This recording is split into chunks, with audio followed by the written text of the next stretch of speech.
to the next installment of the College of Education at USF GKT Math Boot Camps. I'm Deanna Schwopie. I am an advisor here in the college, and I also have a background in teaching math, so that is why I lead these boot camps. You can find my email on the screen, so if you have any questions, take note of that, and you can always send me questions via email after the session or anytime while you're preparing for the test. So this is the second competency. We're going to be starting with competency 2. If you were not here for the first competency, I suggest you go to the competency 1 video and at least watch the first couple of minutes where I talk about the resources that you have for the test and things like that, because I want to go ahead and just jump right into competency 2. Competency 2 deals with knowledge of geometry and measurement, and it is 21% of the test. The first skill is just identifying and classifying simple 2- and 3-dimensional figures according to their mathematical properties. This is kind of where you need to do a little bit of memorization. You should become familiar with the types of quadrilaterals and what make them up. So like parallelograms, you should know that it is opposite sides are equal and parallel, opposite angles are equal, one pair of acute angles, one pair of obtuse angles. Acute meaning it's less than 90, obtuse meaning it's more than 90. Rectangle, opposite sides equal and parallel, and all angles are right angles. So this is what's different about a rectangle versus a parallelogram. Squares, opposite sides are parallel, all sides are equal. That makes it a square, and all angles are right angles. A rhombus is like a square that's been pushed over by the wind. Opposite sides are parallel, all sides are equal, opposite angles are equal. And something that's interesting about a rhombus is that the bisects, so the things that cut it in half, actually bisect it at a right angle, so form a right angle when they bisect. Trapezoid, one pair of opposite sides is parallel. Sometimes you might see a trapezoid looking like this as well. The key is it only has one pair of parallel lines. Kite, you probably don't need to worry too much about. I just have it on there because I liked this graphic that these other ones were on. In terms of angles, you need to understand what angles are and the definitions. So acute angles are angles less than 90 degrees. Right angle is an angle that is exactly 90 degrees. You typically see this little box there to tell you it's a right angle. Obtuse angles, greater than 90, but less than 180. We're not going into the angles that are beyond 180 degrees. We're only talking about ones that are less than 180, so obtuse. Then you need to be able to classify triangles by angles and sides. So a scalene triangle, all sides, all angles are different. Scalene, all of them are different. Isosceles, 2 equal sides and 2 equal angles, kind of like an icicle. And also the angles that are opposite the equal sides are also equal to each other. So those 2 angles are equal. So keep that in mind. Equilateral, all sides and all angles are the same. So like the word equal. Then you've got acute angled triangle. That's a triangle with all acute angles. A right triangle, which again, this should have been more of like a box than the little angle it was, but right triangle has one right angle. Obtuse triangle has one obtuse angle, and the key you also need to make sure you remember, all angles of a triangle add up to 180 degrees. So let's start doing a little bit of work within this. So we're looking at this figure, and they want to know which of the following best describes the faces of this figure. And faces on a 3-dimensional figure, if you think about a box or something like that, it's basically the sides of the box. To help us with this, since it's a 3-dimensional figure, to kind of help you see it a little more 3-dimensionally, I can add little dots like this. So it makes it a little more obvious of what we're talking about here.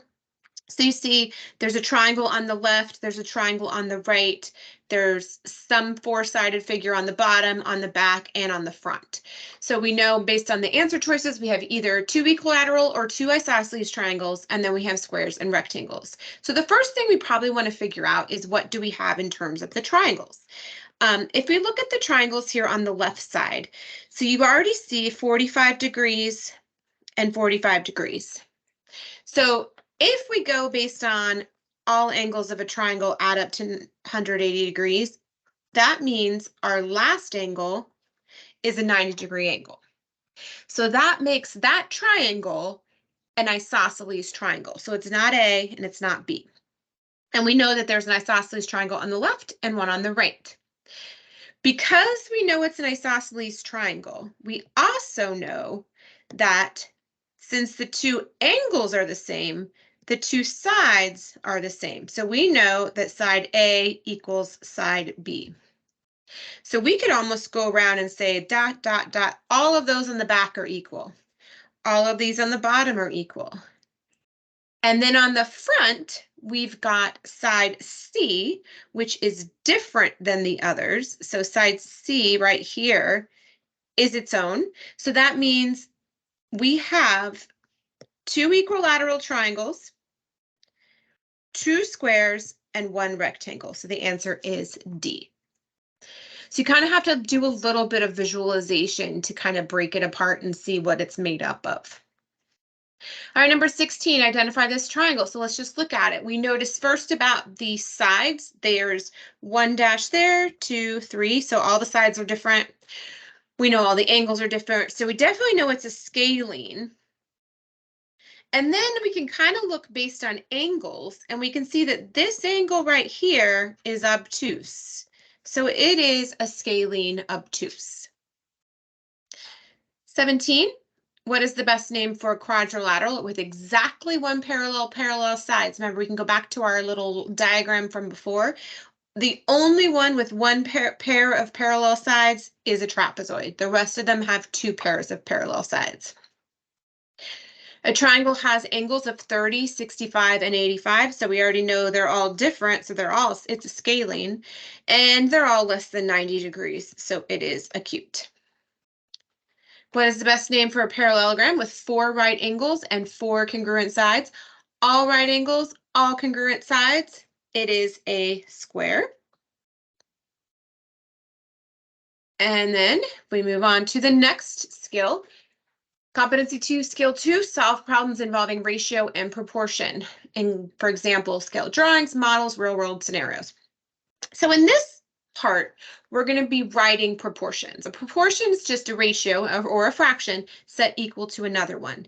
And in proportions, the cross products, if you multiply the numbers that are across diagonally from one another, the cross products equal each other, which allows you to solve algebraically for something that is missing.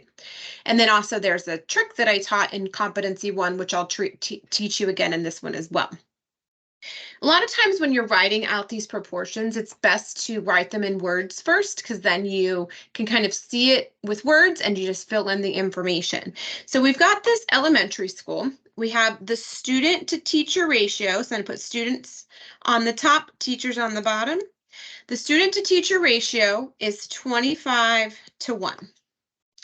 The principal would like to hire more or like to improve the reading scores, and she thinks it can be done by lowering the ratio to 20 to 1.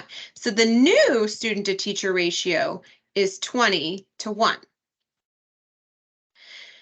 There are 400 students in the school. How many more teachers does the principal need to hire in order to meet her goal? So notice I started 2 proportions here, 2 sets of proportions. Student data is on the top, teacher data is on the bottom. So in both cases, the total in the school is 400 students. We don't know how many teachers, but that's what we're going to be able to find. So what I taught in competency 1, and if you did not watch that one, that's fine. I'll kind of explain it right here. There's a little trick with these. If you have a proportion, if you cross multiply the 2 that are diagonal to each other, it doesn't matter if they're diagonal left to right, right to left, up to bottom, top to bottom, bottom to top, whatever it is, you multiply them. And then you divide by the number that's by itself. So I'm going to pull out my calculator and I'm going to do 400 times 1, which is 400, divided by 25. So in the left side, we have 16 teachers. And in the right side, it's basically 400 divided by 20. We have 20 teachers. So if they need 20 teachers to be able to meet the ratio that the principal wants, they need to hire 20 minus 16. They need to hire 4 teachers. All right, 21, we can write a proportion based on the two triangles. In the drawing shown below, right triangle ABC is similar to right triangle DEF. What is the length of the hypotenuse? This is the hypotenuse of ABC. So we're trying to find that. So basically, if we say 20 meters, so the height of the first over the height of the second equals the hypotenuse of the, oops, sorry, I was saying it and then I wrote it wrong. The hypotenuse of the first over the hypotenuse of the second. We can take note really quickly, they're all in meters, so we don't have to change any units. Remember the trick I taught you? If you cross multiply those two and divide by the other, you're going to get the answer without having to do any additional writing. So 20 times 10 is 200, divided by 8 is 25. Number 22. The scale drawing of a football field is 4 centimeters by 8 centimeters. The scale is 2 centimeters equals 3 meters. What is the area of the actual football field in square meters? So we've got a lot of units we're going to be changing. We got to take note of our scale. Oops, should be centimeters. 2 centimeters equals 3 meters. Now, thinking of a scale, think of a map. When you're looking at a map, you see that scale or that legend at the bottom that tells you 1 inch represents 100 miles or whatever it is, excuse me, that you're looking at. So same kind of thing here. So we've got this rectangular football field. I'm just going to draw it. The scale drawing is 4 centimeters by 8 centimeters. So basically, we need to change the 8 and the 4 to what the actual is. So we're going to do 2 different proportions. We're going to do one for the length, one for the width. For the length, we have the drawing on the top and the actual on the bottom in both. So for the length, the drawing is 8, and we don't know what the actual is. And it's centimeters, and this is going to be meters. The scale is 2 centimeters is 3 meters. And the width is 4 centimeters over X meters, because we don't know. And the scale is, again, 2 centimeters over 3 meters. So we're just going to do that cross multiply and divide to find these as well. So if I cross multiply, 8 times 3 is 24, divided by 2 is 12. So this is 12. And 3 times 4 is 12, divided by 2 is 6. So the side is 6. Now we're not done. They want us to find the area of the football field. So what we have to do, we got to find the area, is we're going to find area equals length times width. We're going to multiply the length, which is 12, times the width, which is 6, and that comes out to 72 meters squared. So again, we just had to use proportions to find the missing pieces, and then used those and found the area. Number 23, a car dealership in the Tampa area prides itself on how many cars and trucks they can sell. If the ratio of cars to trucks, remember just writing it in words, cars to trucks is 5 cars for every 2 trucks, and they sold approximately 250 cars, how many trucks? See how easy it gets once you get used to setting up those proportions? Now we just cross multiply. 2 times 250 is 500 divided by 5, and you get X equals 100 trucks. Moving quickly to competency 2, skill 3. Determine an appropriate measurement, unit, and form, for instance, scientific notation for real-world problems involving length, area, volume, or mass. So here we are going to do some conversions. A nutrition expert recommends, made me thirsty, healthy adults drink 64 ounces of water each day. At this rate, how many gallons of water will be consumed in a week by a person who follows the recommendation?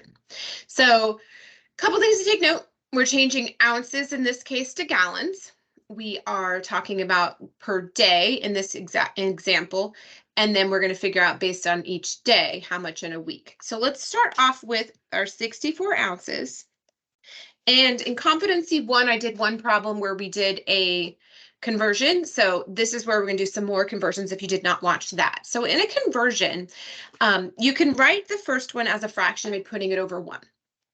And you can multiply fractions by a 1 and not change what their value is. We change just what it looks like.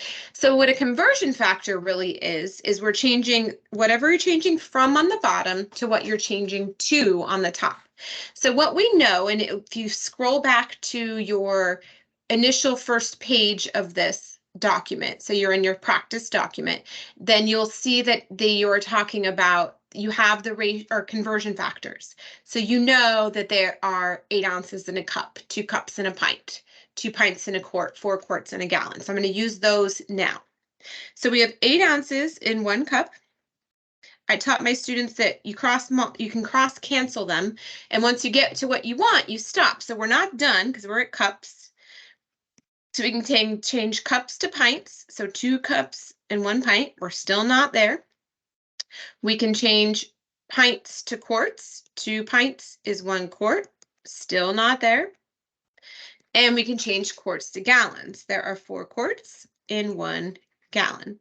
We made it. We can circle what we're going to stop with, and then we can just do some basic multiplication. So it's 64 times 1 times 1 times 1 times 1 times 1, which is 64. And I already multiplied the bottom, comes out to 128. Now, that is just for 1 day. So actually, if we put that as a decimal, it is 0.5 gallons a day. Excuse my writing. And they want to know how much for a week. So if you multiply that by 7 days in a week, we get 3.5 gallons in a week. 25, we're going to do similar. We're going to just do another conversion, 4 gallons of water and change it to ounces. So we're going the opposite way. So we have 4 gallons over 1. We know that there is 4 quarts in 1 gallon. So gallons are canceling. We know that there are 2 pints in 1 quart. So quarts are canceling. We know that there are 2 cups in 1 pint. So pint is canceling. And we're changing to ounces. We know that there are 8 ounces in 1 cup. So cup is canceling, and we have the unit we want. So if you multiply across the top, I did it on my calculator already. It comes out to 512. Across the bottom is just a 1. So it is 512 ounces in 4 gallons. It's me. Stuff on myself. All right, 26, similar, but now we're just talking about kilometers and centimeters. So how many centimeters and 2.5 kilometers? Okay, same thing, 2.5 kilometers over 1. We can change kilometers to meters. So there are 1,000 meters in 1 kilometer. Then we can change meters to centimeters. There are 100 centimeters in 1 meter. Cancel, cancel, we're at our centimeters. And if you multiply, it comes out to 250,000 centimeters. 27 is just asking you to get the basic, if you understand the basic relative size of metric units, and there could be one also on empirical units. So in this case, we're talking about metric. If you don't know metric very well, just to give you an idea, millimeters are the smallest. Those are like ½ inches, like smaller than an inch. Centimeters are similar to an inch in size. They're still a bit smaller. A meter is like a yard. And then, of course, a kilometer is kind of like a mile. So the best estimate for a height of the mountain would be 4 kilometers.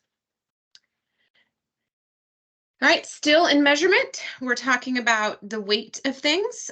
We noticed in textbooks weigh 2.5 pounds, notebooks weigh 4 ounces, was the total weight in pounds of 5 notebooks and 5 textbooks. So we can change, we can do a couple things. We do want the answer in pounds, but I think what I'm going to do is find out how many ounces are going to be in the notebooks and then change that to pounds at the end.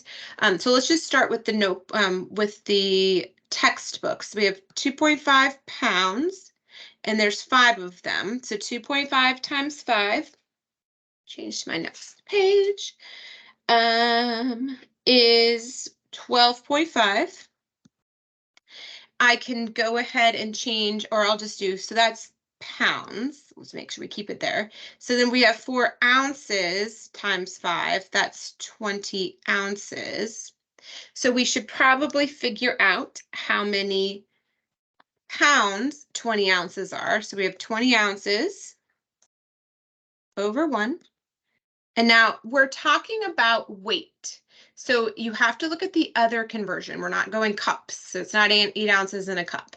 It is 16 ounces is in 1 pound. So if you do 20 divided by 16, let me get my calculator out. It comes out to 1.25.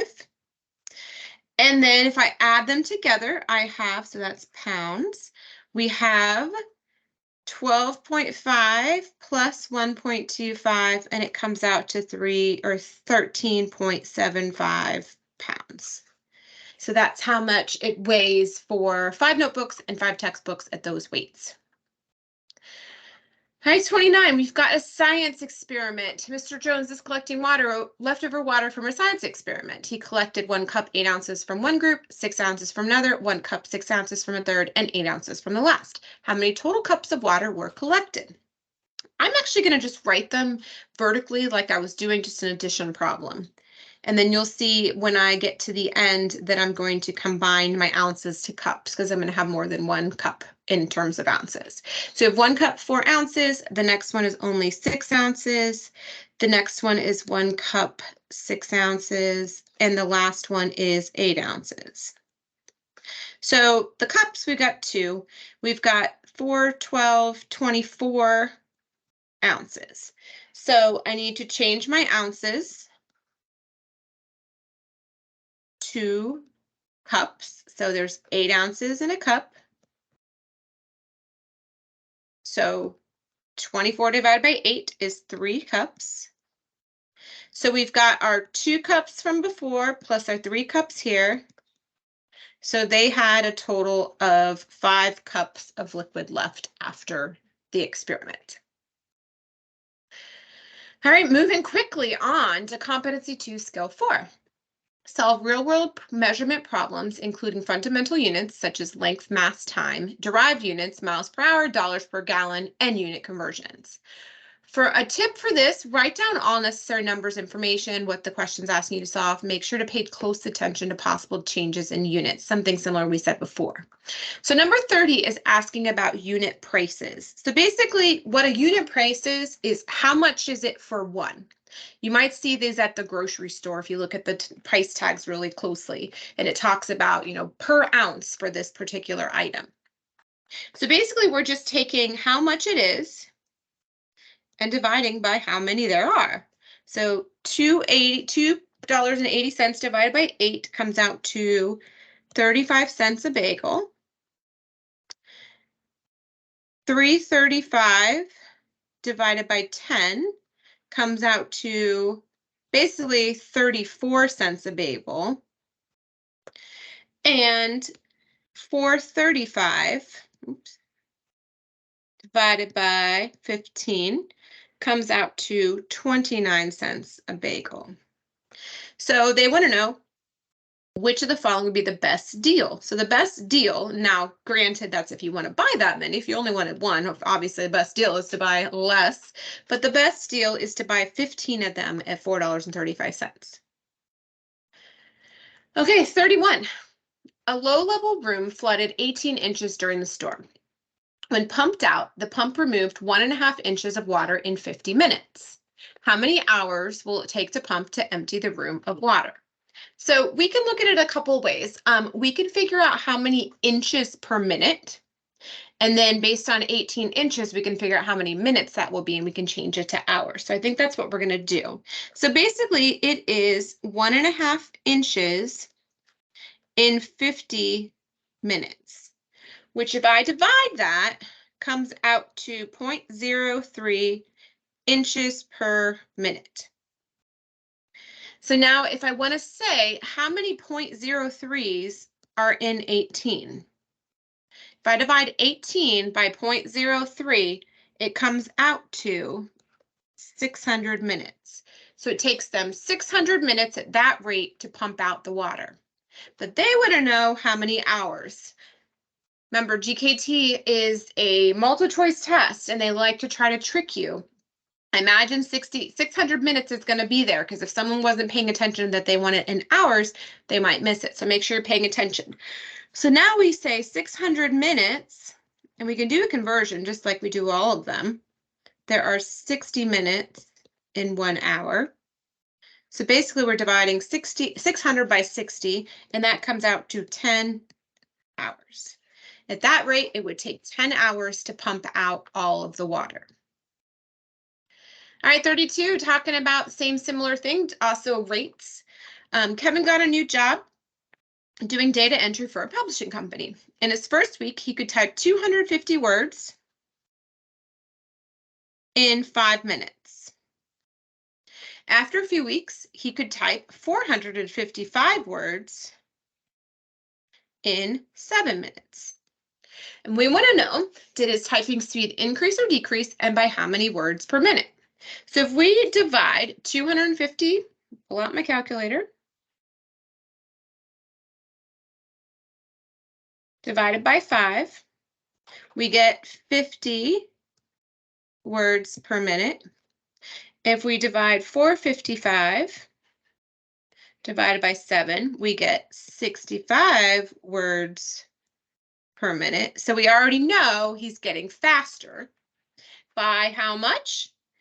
65 minus 50 is 15, so it is increasing by 15 words per minute. So understanding how to find the rate and then compare the rates to one another. All right, Susan's garden is 5 feet longer than it is wide and has a perimeter of 22 feet. So her garden, we've got a garden. She's got a length and she's got a width. So the garden is 5 feet longer than it is wide. So that means the length is the width plus 5. 5 feet longer than it is wide. So we can put the units, or the, based on width, we can put those there. Perimeter is the distance around. So if we just say W plus 5 plus W plus W plus 5, we've got 1, 2, 3, 4 W's, and that equals 22. And we've got 10. Now we're just doing basic algebra. Minus 10, that's a 2. So 4W equals 12 divided by 4 divided by 4. W equals 3. So we know that W equals 3. So if the W is 3, the length is 5 more than that. So the length is equal to 5 plus 3, which is 8. So then if we just say they want to know what is the area, so length times width. So the area is 3 times 8, so it is 24. Check your units. Everything was in feet throughout. Yep, 24 feet squared.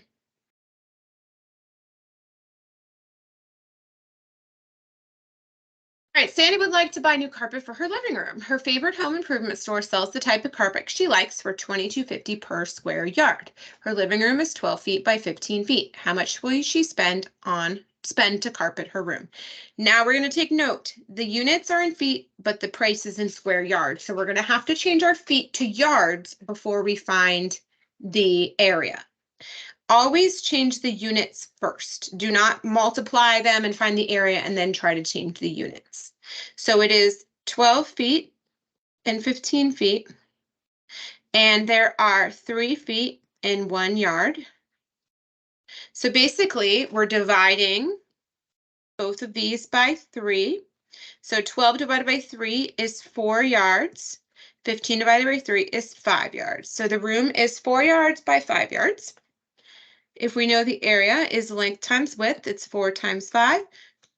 So the area is 20 square yards. And then we just take how many square yards, because the price is $22.50 per square yard. We multiply it by $22.50, and it comes out to exactly $450 to carpet her room. Okay, moving right along, number 35. You and your sister decide to go on a road trip across the country. The first day, you drive 325 miles in 5 hours. The second day, you drive at the same rate for 8 more hours. So we've got day 1, day 2, and then on the third day, I'm just going to take note of how many hours. So they've got 8 hours here. The third day, you drive a little easier and only take 3 hours at the same rate. So you're very consistent. You've put your cruise control on, and you've stayed exactly the same the whole time. You have a very fuel efficient vehicle that gets 40 miles per gallon of gas, and the current price per gallon at the most places you stop averages about $2.19. How much do you spend on gas for the entire trip? So we've known 2 of the 3 days. We don't know the rate, but what we can do is we can find the rate based on the first day, find how many days that is, or how many hours, not days, how many hours it is, and then we can find the total distance, and then we can go from there. So distance equals rate times time. So the first day is 325 miles in 5 hours. So 325, we don't know the rate, and the hours is 5. So if I divide by 5, the rate is 65 miles per hour. And I forgot, we do know the first day. It is 5 hours, which is a total of 16 hours. So if we know we total drove for 16 hours, and we know the rate was 65 miles an hour, we can find the total distance by doing the distance equals rate times time again. So the distance is equal to the rate, 65 times 16. So 65 times 16, so the total distance is 1,040 miles. And if your car gets 40 miles per gallon, so we can figure out how many gallons it is by dividing 1,040 by 40. That comes out to 26 gallons. And if gas is averaging about $2.19, which unfortunately it's not that much now, it's more. But if it were $2.19, it would be about $56.94. So like I said in competency 1, so much of this GKT is real world math. So just knowing that you can use some logic, use some kind of reasoning skills that you know based on what you know about math, what you know about kind of just computing things like miles per gallon. You know, your car probably does a lot of that, but start to notice those things, because you're going to start to really see how much of this test really is real world math and not just something you have to memorize. So that actually takes us to the end of competency 2. Pretty quick. Again, it's only 20% of the test, so make sure you come back. If you haven't, go watch competency 1. Come back for competency 3 and 4. If you scroll back to the beginning of the video, you could find my contact information. If you have any questions, I'm happy to answer them. Good luck on your test.